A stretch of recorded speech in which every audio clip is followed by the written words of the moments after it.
For millions of Americans awaiting coronavirus cash, help is not on the way. They fall through the cracks in the $2 trillion stimulus bill. And there's a lot of cracks, like disabled people who rely on their parents for help. The money would still be tremendously helpful. I still buy all his clothes.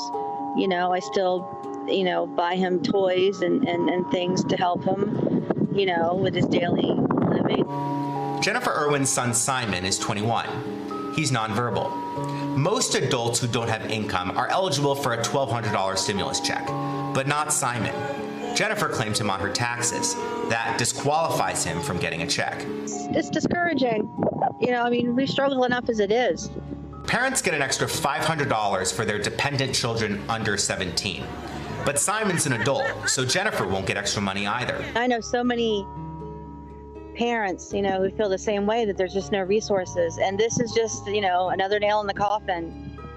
There's no check for seniors who live with their adult children, if their children claim their aging parents as dependents.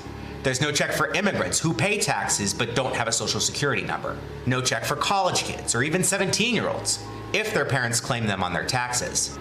Susan Anderson has a 19-year-old at home in Texas and a 23-year-old about to graduate college. They're not on their own.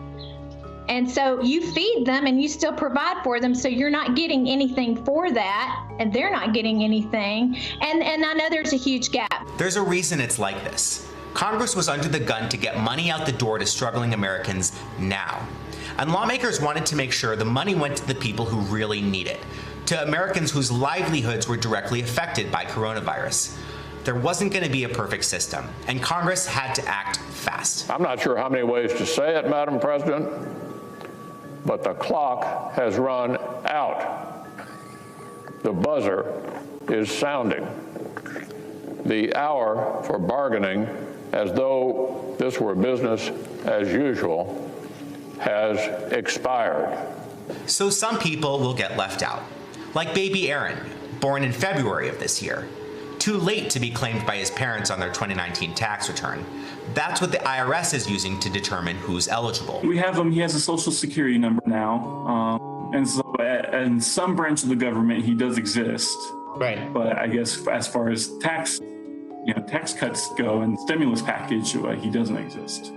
Craig Schoenberg and his wife, who's on unpaid maternity leave, will still get their own payment of $1,200 per person.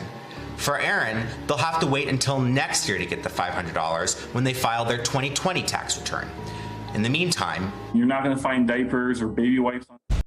Hey, NBC News viewers, thanks for checking out our YouTube channel. Subscribe by clicking on that button down here and click on any of the videos over here to watch the latest interviews, show highlights, and digital exclusives.